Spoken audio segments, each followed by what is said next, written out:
Hello everyone, today I am going to discuss one example from our NCERT textbook and it is example 12.6. So first of all I read the question, then we will see the solution.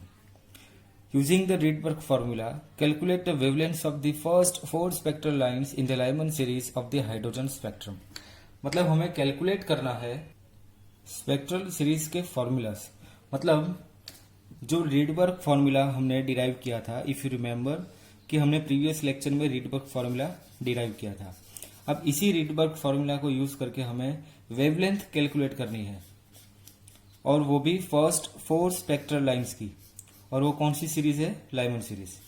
सो पहले तो हमें देखो, Lyman series का हम लोग directly first 4 lines ऐसे भी calculate कर सकते हैं. जो बाल्मर का जो फॉर्मूला था बाल्मर सीरीज का, उसी फॉर्मूला का यूज करके अगर हम लोग डायरेक्टली 4 लाइन के लिए वेवलेंथ कैलकुलेट कर सकते हैं. बट यहाँ पे हमें दिया है क्वेश्चन में कि रीडबर्ग फॉर्मूला को यूज करके हमें ये चारों लाइन का वेवलेंथ कैलकुलेट करना है.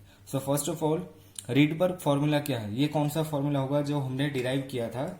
इफ यू रिमेम्बर, हमने जब बोर रेडियस स्टार्ट किया था उसके बाद हमने बोर एनर्जी, मतलब एनर्जी का भी एक फॉर्मूला डिराइव किया था. और उसी एनर्जी में हमने थर्ड पोस्टुलेट को यूज किया था कि अगर कोई इलेक्ट्रॉन ट्रांजिशन करेगा higher energy state to lower energy state, तब वो एक वेवलेंथ का फोटोन एमिट करेगा.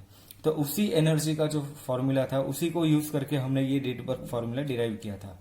सो energy which is equal to me⁴/8ε0h², ये लोअर एनर्जी स्टेट और ये हायर एनर्जी स्टेट, मतलब ये इनिशियल स्टेट और ये फाइनल स्टेट. सो कोई भी इलेक्ट्रॉन हायर एनर्जी स्टेट से लोअर एनर्जी स्टेट में ट्रांजिशन करेगा, तब हमने ये फॉर्मूला यूज किया था. तो हमारा जो बेसिक फॉर्मूला था एनर्जी के लिए, वो एनर्जी का फॉर्मूला था En which is equal to me⁴8ε0² into Z²/n². और ये हाइड्रोजन एटम यहाँ पे स्पेसिफाई किया है तो Z की वैल्यू 1 हो जाएगी. सो फॉर्मूला क्या बचेगा? me⁴8ε0²h² into 1/n². अगर हम इनिशियल स्टेट की बात करेंगे तो EI, सॉरी ये माइनस की साइन भी आएगी. सो EI तो ये हो जाएगा NI. Similarly EF final state minus me⁴8ε0²h² 1/nf². सो ये हमारा बेसिक फॉर्मूला था एनर्जी का. अब जब भी कोई इलेक्ट्रॉन हायर एनर्जी स्टेट से लोअर एनर्जी स्टेट में ट्रांजिशन करेगा, तब वो एक एनर्जी डिफरेंस, मतलब जो दोनों लेवल से उसके बीच का जो एनर्जी डिफरेंस है, उतनी एनर्जी का एक फोटोन रिलीज करेगा.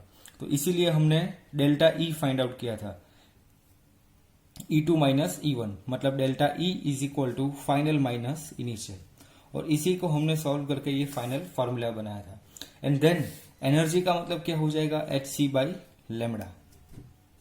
तो ये फॉर्मूला बन गया me⁴8ε0²h² 1/nf² माइनस 1/ni².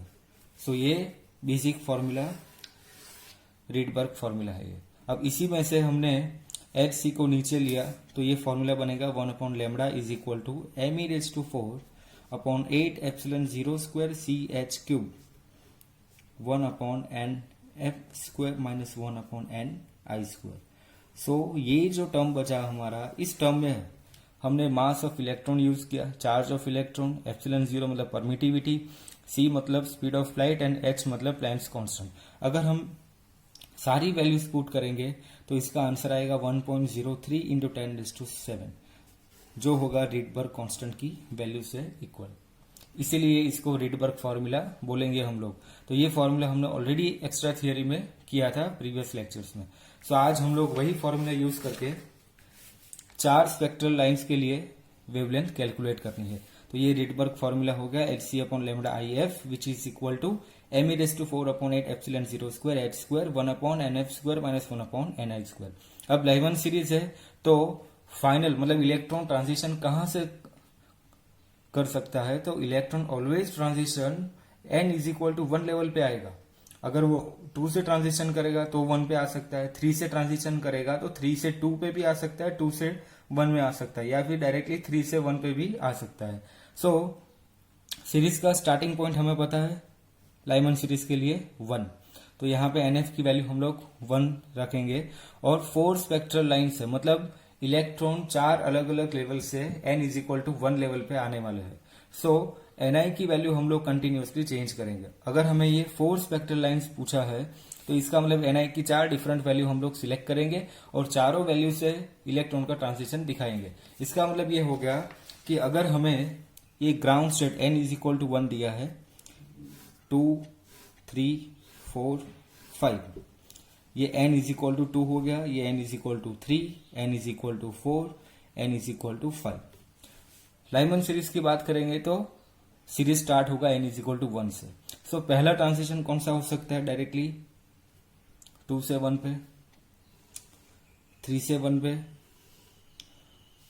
और ये 4 स्पेक्ट्रल लाइंस हो गई। सो हम ये 4 स्पेक्ट्रल लाइंस कैलकुलेट करेंगे जहां पे इलेक्ट्रॉन ट्रांजिशन करेगा n is equal to 2 level से n is equal to 1 level पे, n is equal to 3 level से n is equal to 1 level पे, n इज इक्वल टू 4 से n इज इक्वल टू 1 पे, and final n is equal to 5 से n is equal to 1। तो ये जो हमारा n इज इक्वल टू 1 है, ये हमारा कौन सा स्टेट है? F, फाइनल स्टेट, मतलब इलेक्ट्रॉन फाइनली इसी स्टेट में आएगा। इलेक्ट्रॉन कौन से लेवल से आ सकता है? तो ये सारे वैल्यूज हमारे कौन से हो जाएंगे? Ni, मतलब हमें Ni के लिए 4 वैल्यू सिलेक्ट किए हैं, 2, 3, 4, 5, और NF की वैल्यू 1। सो अगर इस फॉर्मूला में हम लोग NF is equal to 1 put करेंगे तो फाइनल फॉर्मूला क्या आ जाएगा, और हमें कैलकुलेट क्या करना है? वेवलेंथ।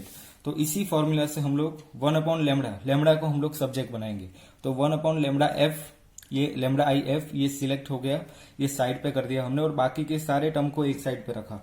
तो m⁴ upon 8 epsilon 0 h square into ये h c नीचे जाएगा, इसलिए 1 अपॉन h इंटू सी, 1 upon NF square minus 1 upon NI square. अब NF की वैल्यू कितनी रखनी है हमें? 1। अब इसी में हम लोग और सिंप्लीफाई करेंगे और एलसीएम लेके फाइनल टर्म क्या आ सकता है? तो ये टर्म क्या हो जाएगा? NI square minus NF square upon NF square into NI square, और ये 1 अपॉन लेमडा आई एफ है, तो हम लोग क्या करेंगे? इसको इन्वर्स करेंगे। तो जैसे ये टर्म लेमडा आई एफ में कन्वर्ट हुआ तो ये सारे टर्म इन्वर्ट हो जाएंगे। सो 8 एप्सिलॉन 0 CH³ अपॉन m⁴, और ये एलसीएम का टर्म पूरा NF square into NI square upon NI square minus NF square. अब इसके अंदर हम लोग वैल्यू पुट करेंगे, तो ये सारा टर्म हमें पता है ये रिडबर्ग फॉर्मूला ही है, तो हमने वापस यहाँ पे वैल्यू पुट की। 8 एप्सिलॉन 0 की वैल्यू क्या हो जाएगी? 8.85 इंटू 10⁻12। c मतलब हो जाएगा speed of light 3 into 10⁸। h मतलब हो जाएगा Planck's constant 6.626 into 10⁻34। Then m mass of the electron 9.1 into 10⁻31, and e मतलब हो जाएगा 1.6 इंटू 10⁻19⁴। अब ये जो वैल्यू हो गई ये हमारा रिडबर्ग कांस्टेंट का इनवर्स हो गया। सो रिडबर्ग कांस्टेंट का इनवर्स वैल्यू ये पूरा कैलकुलेट किया हमने, तो इसका आंसर आया 913.4 इंटू 10⁻10, और इसके अंदर हमने NF की वैल्यू 1 पुट की, तो NF स्क्वायर क्या 1 स्क्वायर हो गया, NI square as it is, ये NI स्क्वायर माइनस 1। सो ये फॉर्मूला हमने कैलकुलेट किया बिकॉज हमें 4 स्पेक्ट्रल सीरीज कैलकुलेट करनी है, तो इसीलिए ये पूरा कैलकुलेशन हमने ये सिर्फ बेसिक फॉर्मूला लाने के लिए किया। तो ये इसका एक फंडामेंटल फॉर्मूला हो जाएगा ये पूरा। अब इस फॉर्मूला को हम लोग कंटिन्यूअसली यूज करेंगे 4 स्पेक्ट्रल लाइंस के लिए। सो इस न्यूमेरिकल में एक ही चीज सबसे इंपॉर्टेंट है, रिडबर्ग फॉर्मूला का यूज करना है, और इसी फॉर्मूला से हमें एक सिंप्लीफाई फॉर्मूला वापस डिराइव करना होगा। अगर ये फॉर्मूला एक बार डिराइव हो गया तो हमें कंटिन्यूअसली सिर्फ Ni की वैल्यू रिप्लेस करनी है, जो मैंने आपको बताया कि एनर्जी लेवल्स में जब भी ये लाइमन सीरीज की बात करना है, मतलब फाइनल स्टेट पे इलेक्ट्रॉन कब आएगा, तो n इज इक्वल टू 1 पे आएगा, और कहां से आ सकता है? तो 2, 3, 4, 5 से आ सकता है। तो हमें Ni की डिफरेंट वैल्यूज चाहिए थी, वो आ गई। NF की वैल्यू 1 पुट कर ली, तो इसीलिए पूरा सिंप्लीफिकेशन किया हमने, जो हमें फाइनल लेमडा की फॉर्मूला मिल सके। अब इस फॉर्मूला में 1 बाई 1 Ni की वैल्यू रिप्लेस करेंगे और धीरे धीरे सारे वैल्यूज निकल के बाहर आ जाएंगे। 4 लाइन आपको लानी है या 2 लाइन या 3 लाइन, कोई भी एग्जाम में कोई भी क्वेश्चन आ सकता है। तो ये एक बेसिक फॉर्मूला डिराइव किया है हमने। तो इस न्यूमेरिकल में एक तो फॉर्मूला का डेरिवेशन हो जाएगा और दूसरा कैलकुलेशन भी हो जाएगा, इसलिए ये न्यूमेरिकल आपको बोर्ड एग्जाम में आपके 4 मार्क्स में आ सकता है, बिकॉज इस चैप्टर में से 4 मार्क्स का एक क्वेश्चन आएगा, तो ये न्यूमेरिकल इंपॉर्टेंट है। सो मैं वापस एक बार आपको रिवाइज करवाता हूं। हमने रीडबर्ग फॉर्मूला यूज किया। रीडबर्ग फॉर्मूला हमें पता है, energy is equal to me⁴ upon 8ε0h², 1/nf² minus 1/ni²। अब एनर्जी के प्लेस पे हमने क्या लिखा, hc/λ। अब इसी के अंदर NF मतलब फाइनल स्टेट कौन सा होगा इलेक्ट्रॉन के लिए, 1, फर्स्ट लेवल पे वो आ जाएगा, तो NF is equal to 1। Second thing, lambda find out करना है, वेवलेंथ, तो इसी फॉर्मूला से हम लोग लैम्डा को सब्जेक्ट बनाएंगे। सो पहले 1/λ को सब्जेक्ट बनाया, तो 1/λ इज इक्वल टू क्या हो जाएगा, ये hc नीचे जाएगा, ये hc नीचे, बाकी का टर्म एज इट इज, और ये 1/nf² माइनस 1/ni²। अभी इसके बाद क्या किया हमने, लैम्डा को सब्जेक्ट बनाया, मतलब ये पूरा टर्म हमने इनवर्स किया। जैसे ये टर्म पूरा इनवर्स करेंगे, इस टर्म का एलसीएम लेके ये फाइनल टर्म बनेगा nf² into ni² upon ni² minus nf², और ये टर्म हमने एज इट इज यहाँ पे लिखा। अब सारी वैल्यूज हमें पता है, nf की वैल्यू 1 यहाँ पे रखेंगे, तो फाइनली ni के टर्म में एक फॉर्मूला मिलेगा हमें फाइनली, तो ये एक ni की टर्म में एक फॉर्मूला आ गया। अब ये इस फॉर्मूला के बाद हम लोग क्या करेंगे, ni की 4 डिफरेंट वैल्यूज के लिए लैम्डा की वैल्यू कैलकुलेट करेंगे। सो बहुत ही सिंपल न्यूमेरिकल है, सिर्फ आपको ये फॉर्मूला याद होना चाहिए, आपको इस फॉर्मूला को यूज करना है, बिकॉज यहाँ पे क्वेश्चन में स्पेसिफाई किया है। सो नेक्स्ट क्या हो जाएगा, अभी ni की डिफरेंट वैल्यूज पुट करते हैं हम लोग।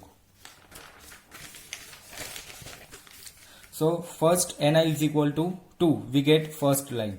जैसे ni की वैल्यू 2 हम लोग पुट करेंगे तो हमें फर्स्ट लाइन मिलेगी, मतलब ये ni इज इक्वल टू 2। उसके बाद हम लोग 3 पुट करेंगे, 4 देन 5, तो 4 लाइन हमें मिल सकती है।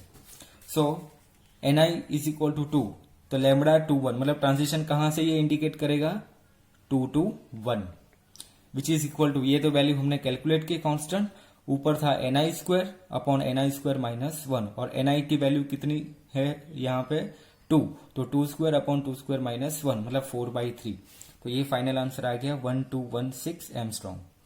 नेक्स्ट ni की वैल्यू 3 पुट करेंगे, सो 3² अपॉन 3² माइनस 1, मतलब 9/8, तो इसका फाइनल आंसर आएगा 1026 एंगस्ट्रॉम।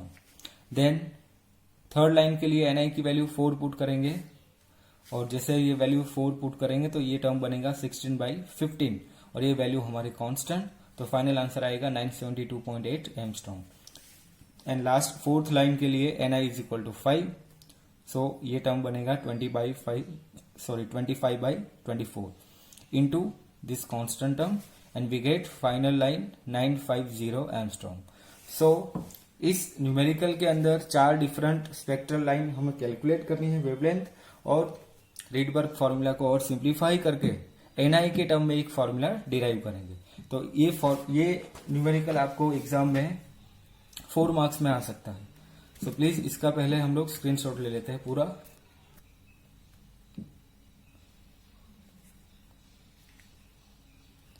ये ni के टर्म में एक सिंप्लीफाई फॉर्मूला आ गया।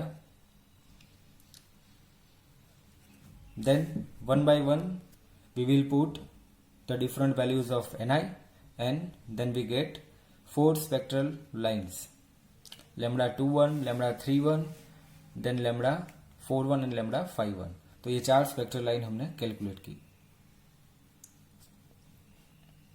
डन।